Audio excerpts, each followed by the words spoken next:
in this first clip, let's see exactly how the first goal that we conceded, how it all panned out. It was disappointing for me because we're kind of killed, bit of fortune and element, but football's about asking yourselves the right decisions. It's a long ball from Tom Heaton into the channels, you know, for a Man United wide player before it fell to Bruno. Now, there's several things we could do better. Ramsdale could have done better and needs to do better. You know, in fact, I feel for both goals, if I'm honest with you. Again, we're a team. There's a sequence of things. Personally, I think Ramsdale should have kept out Bruno Fernandes's goal, but as I said in my reaction to the Man United game, before I point the finger at my goalie, he is our last line of defence. What are we doing in the middle and defensive thirds? We're not following runners. Whatever you say about Bruno Fernandes, he does love to score and assist, and he is trigger happy. So why are we giving him a decision to make, to take a shot? You buy a lottery ticket, you have a chance of winning the lottery. On another day, maybe the keeper saves, but fortunately for Man United and unfortunately for Arsenal, in this game, it worked, people.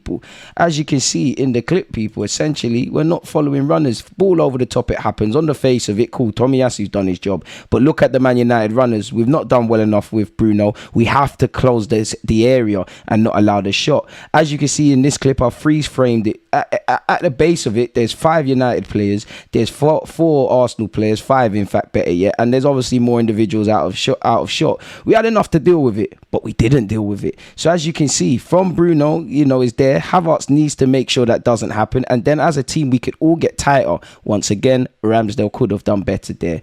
And another shot. By then, it's too late. We've allowed him to line up the shot. No one's blocking it. We're in trouble. And as you can see, initially in the build-up, there's several Man United players unmarked. Now, the defensive third with the luxury of I think someone from Arsenal's dropped in midfield. We've done what we've needed to do. We've got bodies, but getting back is only half the job. You need to follow your man. And this has been an issue of ours all season last year. Again, the issue with us playing with a high line, you saw Sancho obviously score. Maybe Ramsdale again could have done better at his near post there.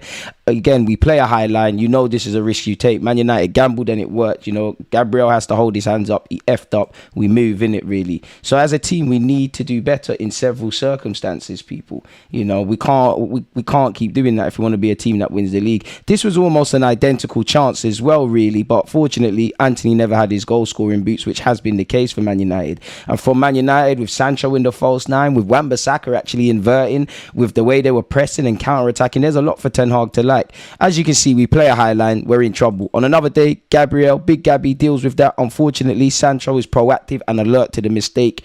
You all saw what happened. And again, I think poor finishing for both teams, really. Is, you know, for us, the chances we created, Martinelli defied one he should have scored. Eddie could have done better in terms of getting a goal and assist where he fizzed it. As you can see, Rashford, you know, making Ten Hag pull the 2 pieces of hair out his head. We were laying chances on the plate. This weren't really clear cut, but Havertz, Arteta talks about his height, needs to do better there. You see the reaction. In terms of our build-up play, there was some things to like with Declan Rice dropping in, with Timber and several other things. I think United did well to close the passing lanes consistently. As you can see, Odegaard in this freeze frame was kind of conducting things. You see what Timber brings. You obviously see Declan Rice and Havertz, you know, they were kind of doubling down on the offensive play on our left-hand side because Tomiysu is conservative as a fullback, really. And you could see Gabriel looking for options. Teams are going to play like Man United. They're going to rough us up. They're going to be physical. They're not going to want to allow us to play. We need to learn to counteract against that. And that being said, again, as Mikel Arteta says, he expects Odegaard, Havertz and Rice to play a lot better with each other when they've played 55 times. I mean, silly people will look at that literally, but they need time to gel, and it's a good learning curve because although this is a pre-season game, you're playing against another Champions League team in Man United, one of the biggest in Europe, pre-season or not. There's certain things you could learn in this game that might have been the case against MLS All-Stars, but simply put, Man United are a better team. We're playing to sides like this week in, week out. So it will take a while. You know, Declan Rice, for me, he's once spoke about how he wants to learn from Jorginho and things like that. I think he would learn a lot from Jorginho in training about how to play progressively. I think he can learn in terms of Partey. I think, you know, Declan's a good player. He has a lot of quality. He could play forward a bit more. Havertz needs to learn not just the, you know, what Arteta demands of him in the final third, but all other aspects of the midfield, if I'm honest with you. And Odegaard's Mr. Odegaard, he's our Capitano, you know what he does. But together as a trio, they're going to need to gel. Which is why, for me, initially, surely it's got to be Rice, Partey, and Odegaard before, we see two rotating eights in Odegaard and Havertz and obviously Rice at the base. Smash the like button and let me know your thoughts, people. As you can see in these clips, just some general bits and pieces of footage of how the midfield is looking. Again, we didn't score, and Man United have actually looked quite good defensively all pre-season, really. We didn't score, so there's not too much, but again, it's about learning. It's about what did we learn about this team that we didn't against MLS All-Stars and any other fixtures we're going to play. Again, we've got Barcelona midweek, then we've got Monaco, then it's showtime, curtain raiser in the Community Shield against Man City. So yeah, I do think people look at pre-season as this magical time where all the things you need to improve on as your team in terms of bringing in players and existing players, you just wake up and you snap your fingers and the new season comes and we've written all those wrongs. That's not how life works. That's not how football works. It's just about being ready to start the season, and you probably won't see the sustained benefits of pre-season for all these players collectively and individually until, at least 10 or so games into the season, essentially. I still think our offensive players, don't get it twisted, in the Mikel Arteta system, our offensive players do have to drop deep. You do have to, everybody has to drop deep and you can't just play one way. But I still think Odegaard, even Eddie Nketiah in this game, that's our number 10, that's our striker. Even although Mikel Arteta's got this multifunctional system, you want them closer to goal. They're paid to score goals and assists in that regards. So I do think that's something we can improve upon. I do think we miss Zinchenko, but it's always the players that are not involved that make the difference. I was impressed in this game with the substitutes in the second half, the Trossards, the Parteys, the Smith Rowes, and anyone else. But as you lot know, by then, the damage was already essentially done, folks. And again, just in terms of looking a bit more of what, Decky Boy was doing, again, he keeps possession well. I do think he's got it in his locker to gamble, really. You don't always have to go backwards. You don't always have to pass it 5 yards. Can you gamble? I'm excited with the signing of Declan Rice. As you know, with Declan, there's going to be a lot of extremes. Everyone's waffling positively in the last game, in the game against Man United. Like, we're looking, he's overrated, he's this, that, and the other. Shout out to, is it Kobe Mainoo? He had a decent game, if I'm honest. But yeah, Declan is still learning, really. And I think the difference with him and Partey's looking to play forward a lot more than Declan Rice. So I think there's stuff he could learn, individually. I think there's stuff he could learn from the manager as well. At the time of recording this, I actually haven't got the clip, but I'm sure I'll find something online where previously, in fact, he said it several times in several outlets. Declan Rice has been saying, I can improve in the final third and stuff, even down to when he made his debut. Well, scored his first Premier League goal against Arsenal, ironically. So yeah, obviously this is pre-season, the tempo's not quite there, the context is different. United were physical as hell, so I don't know if Lisandro Martinez agrees, but you get the point. I think Declan will be cool, and I think Declan will grow, not just in the 6 or an 8 naturally, but I think he'll be a bit more glamorous, a bit more adventurous, a lot more, a gamble a bit more on the ball as time goes on at Arsenal. But he was brought in to raise this midfield. He was, he's primarily a 6, a destroyer, a box-to-box midfielder with the ability to do other things. So he's got to do what got him to this platform, really. What a tackle that was, that was a mad one. Pre-season, I don't think Man United quite agreed with that. But yeah, Declan's Mr. Safe, really. Typically, his job is to give it to the more expansive footballers. For England, it's to Jude Bellingham's and what have you of this world. For Arsenal, obviously, the quicker he can pass it to Havertz, etc., the better, folks, really. Again, little transition thing. Sorry about the delay with that. And shout out to all these, people that put these clips that I'm able to use, people. Shout out to him. I think you can see is that KIMMO FC or something. And again, just looking at Decky Boy a bit more here. And again, at Arsenal, if you stop the 6, you kind of stop our build-up play. But I think Declan's coming together. Now, Anthony should have scored. As I said, poor finishing has probably been the case of both teams in that game because we never scored. And Man United probably should have had 3-4 between Anthony, Rashford, defo should have bagged. But it could always get worse in life. You won't hear me complain. Again, United did well off the ball to kind of stifle a lot of decisions. Probably a bit unlucky there, fortunately, to win the ball back there. And again, shout these accounts. And again, Declan Rice is paid to sense danger and follow runners. This is what you're brought into the team to do and more, really. Sometimes you can't always win the ball, but he done well to force it back in that moment. Smash the like button. Let me know your thoughts. As you lot know, I'm trying to improve at this tactical analysis stuff. It's not all the way there yet, but I'm pretty sure from the first one I've done, you've seen improvement. So we keep going. Again, that's what Declan's done. Progress the thing. In another world, instead of Tomiysu, that's Zinchenko. Really, you just want to see him be a bit more expansive, and I would say carry the ball a bit more. Look, Tomiysu could have been on his back a lot quicker. But Declan could have played it in front of him rather than to his feet. But Tomiysu did not make that run. And he's always, it's basic because you should in midfield anyways be scanning. In fact, all positions, much less a Premier League footballer, but he's always scanning. He's always aware. He gets up and down the pitch. He helps out from side to side on both sides. This is what he's brought to the team. And again, it's all about raising the curtains. As I said, Eddie had a lot of dog work to do, and I think he was unfortunate there. Again, shout out to this clip. Declan asks for it. Tomiysu decided that weren't the best, and he's gone home. We ain't lost it on that occasion. That's where you want to see him drive a bit. Doesn't necessarily have to play that pass. Timber, what a player. You know, what a player. What a player. You can see in terms of the build-up play when he inverts, you can see and runs into midfield, you can see him can play as a conventional fullback. I do think he needs to channel his aggressive nature. I like aggressive defenders, and I think he is that. I just think you'll pick up a lot of cards in the Premier League. But at 22 years of age, there's a solid base, man. I've really got a lot of time for Timber, and it's good news for Arsenal fans. It's good and bad news for Benjamin White because, you know, your place is under threat. Big up Benjamin White. He needs to sign a new deal, and we've got the best of both worlds, and we've got multifunctional players, and we need a squad and all of that. Hopefully that raises Benjamin White's game to an even bigger level, really, because I'm sure neither player wants to sit on the bench as we're developing a stronger squad and basically starting 11. You know, again, hands-on approach there, maybe fortunate there. Sometimes you need to keep your hands off people, but he's an Arsenal player, you know, educated at Ajax and Feyenoord, Dutch and all of that stuff. Arsenal, you know what we do. You know, maybe not so much in present year. Hopefully Arteta can get it back, but definitely in our early years of the Emirates, for a lack of significant trophies, very few, or if any, played better football at this in world football than what Arsene Wenger had. We're known for good football, really. So it's a match made in heaven where Timber's concerned, man. Again, I'm not going to be shy away from spreading the Timber propaganda. Very good player, fouled there. You know, no need for that, really. It's a pre-season game, but fair enough if that's what you lot want to do. Fair enough, Bruno. There was 0% need for that, but fair enough. And I think Timber gives us a dynamic. You saw probably towards the end of last season, you know, Benjamin White was knackered. He was knackered, you know, even though he's 45 minutes against Rashford. That was probably the only, he never plays well against Rashford, the only kind of poor game he had when it was really him poor, not really a collective. But you saw towards the end of the season, Benjamin White was spent. He was knackered. You know, we've seen it with Partey, with Benjamin White, with Zinchenko, with Saliba.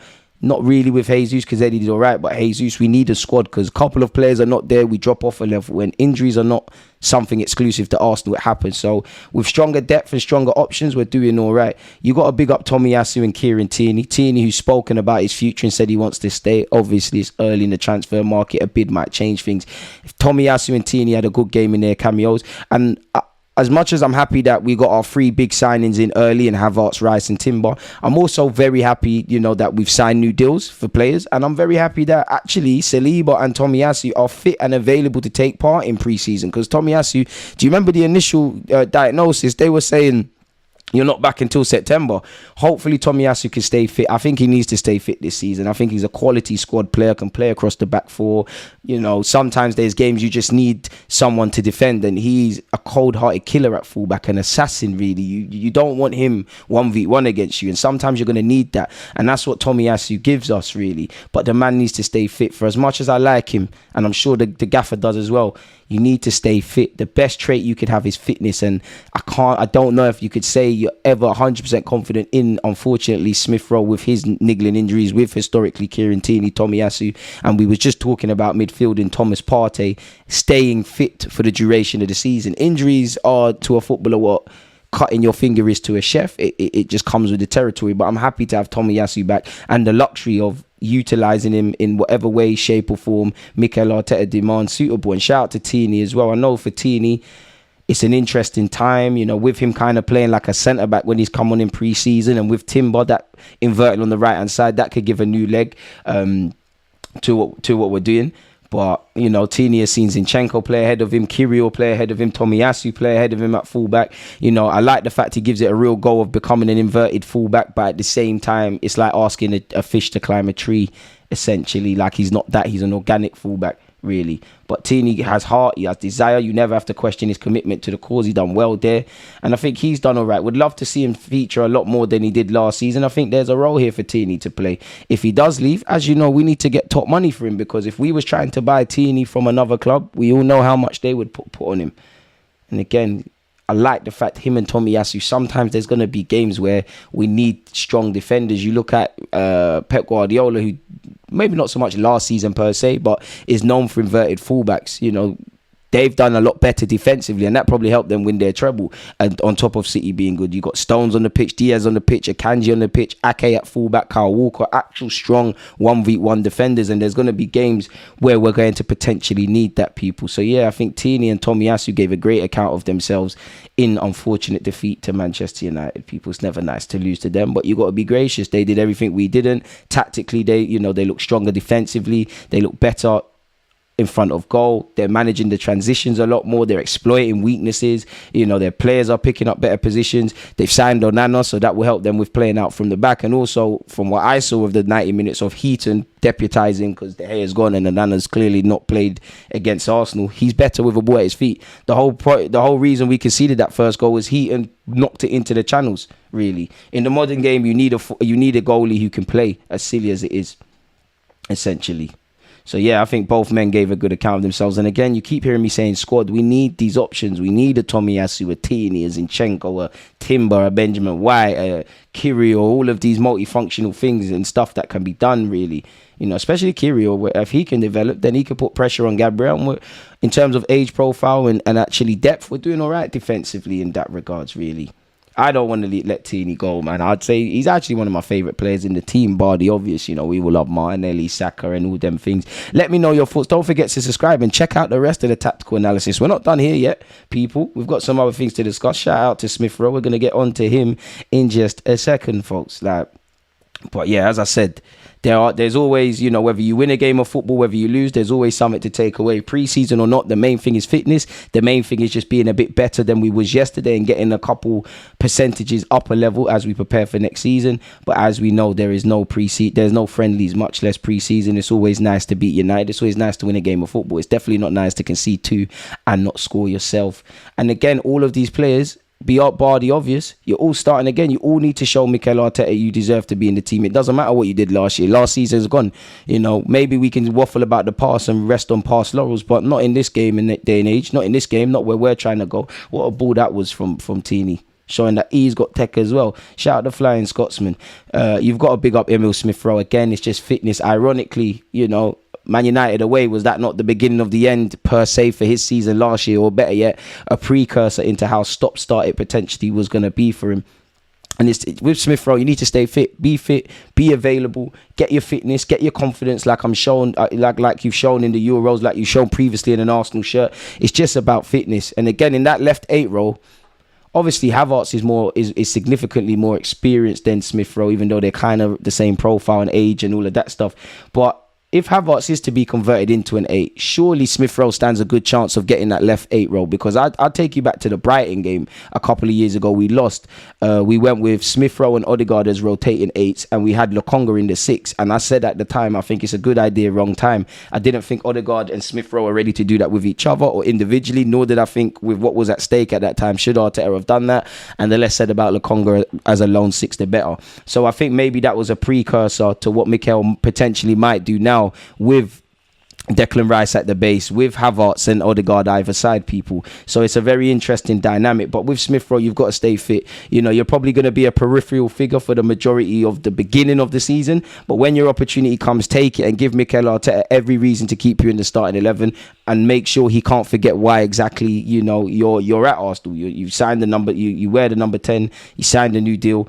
We need options, and I'm sure he's itching to play and simply put, make up for lost time, really, which I hope he does, man. Smith Rowe is an absolute player and a joy to have at Arsenal Football Club, really. Again, you should be aware, you should, be scanning, you should have awareness of the angles to receive with your body. You're playing for Mikel Arteta, you're a Premier League footballer, you're playing at the pinnacle of football, so you should have this, but this is a nice video nonetheless. And also, you've got to big up Trossard and the rest of them, people. Again, as I've said, you can't really take positives per se, but there's positives. And I would say something Declan Rice can learn from Partey is gambling a bit. There's a time and a place, but I think he could gamble. Partey looks to play forward a bit more. I think by nature, I think Partey's a bit more adventurous in how he likes to play than Declan Rice, who's a bit like Tomiysu, conservative. I'm not knocking it, but I'm just saying, Declan Rice, this is what I want to see Declan bring to the table, really and truly. When you can drive. And again, Partey's never, he's not paid to score or assist. When he does score a cracker. But half of our great team moves the whole team can lay claim to it, but Partey plays a significant role, really and truly, within it. Shout out to Trossard as well, and I think that's something he could learn. But Partey's teammate, Declan Rice, is at the right place. You can learn from Mikel Arteta, you can learn from Jorginho on Partey, and that, you know, any midfielder at Arsenal. If you've got Partey who's been at Atletico and Arsenal, and you've got Jorginho, there's a lot you could learn. As I said, you want to see Declan Rice do a bit more of this Thomas Partey stuff in the final third. But as I said at the start of this video, I think it will happen. You can't force it. I think it will happen. I just think it's a time and a place, really and truly. So like I said, Trossard, Tierney, Partey, anyone I've missed out, I think the subs in the second half gave a good account of themselves. Benjamin White, but as I said, the damage is done. And again, I think Declan has this gear to his game. I'm trying to focus on Partey. Shout out to Smith Rowe and Trossard. As I said, we've got options. I don't know where Mikel Arteta deems we can improve as a team, but it looks like we're getting options and players that are multifunctional and can play in other roles, people. And again, even though this is just a couple seconds clips, you can see Odegaard already when Partey's come on. Odegaard's a lot more in the final third, then drop into that right role, really, when he is on the pitch. And shout out to Emil and Trossard. Obviously, we're unfortunate to give the ball away with Jorginho, but we got out of jail there. Again, Mikel Arteta spoke on the game. He said, having a tough match of this level in this context gives you a lot of information, and that's always very positive. That information is obviously there. There are a lot of things we have to improve, how important the boxes are, that errors are part of football, which is true. You have to overcome them as well, as we've shown, and how painful it is to lose a game. Physically, it's been super demanding. Some players we want to expose a little bit more than we have done, because the way we want to build them, their physical state, overall, that their moments when they were so efficient. We had ours when we had more dominance, and we certainly tried again in the second half, but the chances we had, we didn't convert them, and they won the game. We didn't, man. We missed a number of tap-ins. He spoke on Man United's physical approach, and he's right. They're there to compete and win, as we are. That's the job of the referee, to stop it, and this is the territory. If I'm Man United or any team opposing Arsenal, you want to ask them questions, but you know they've got an individual mistake in them, and you know there's some quality players, and collectively they're a quality team. Why are you going to let them play their game? You're going to be in trouble. He's also said on whether it was a good lesson for the season. Yes, you asked me yesterday about my thoughts on how difficult or easy the season is going to be. It's going to be more challenging, more difficult. The level and preparation of the team is excellent, and we knew today they already had 2 games before this one, and we knew the test was going to be really demanding, like it's going to be on Wednesday against one of the best teams in the world. That's in relation to us playing Barcelona, folks. On Timber, he bigged him up. He said the first one with Timber, we are really pleased with his performances and the things we asked him to do. Obviously, he's adapting really quickly to the team, and you can see the confidence, the determination that he plays with. On the second one, they are probably very boring press conferences that I can produce. On the trio of Havertz, Rice and Odegaard, when they play 55 times together, they'll be better. It will flow better. They'll understand each other better, and it will be more demanding and better. But it takes time to glide, and we have to respect that. But I saw a lot of positive things, and things I like much more than the game we won the other day against MLS, even though the result was very different. On what he learned from the game, that I hate to lose, and we all hate to lose. That's the biggest lesson, that I don't like losing, and I don't like the feeling that I have right now. So the boys have to train right now in that space, thinking how we are going to be better to win the next game. On Eddie and Ketcher and Balogun, he said we had some options up front as well, and we wanted to load some players. That's why some players played today, and some didn't have any exposure, but they will in the next game. That's against Barcelona. Saka said, our winger said, it's obviously tough to take, whether it's a friendly or not against Man United. We'll learn from it, and you can't really give 2 goals away like that against a team like this, because then it's really hard to come back. We just need to learn from it. Thank our blessings that it's pre-season. We need to understand our game plan and how we play, and keep progressing in each game, so that when we come to the first game, we are ready, which is facts. So with that being said, people, let me know your thoughts. Appreciate you lot who have tuned in for the video. Smash the like button, subscribe, do all of that good stuff. Check out my other videos, much less my tactical analysis, and I'll see you lot all again soon. One love. Don't get away without liking, commenting and subscribing.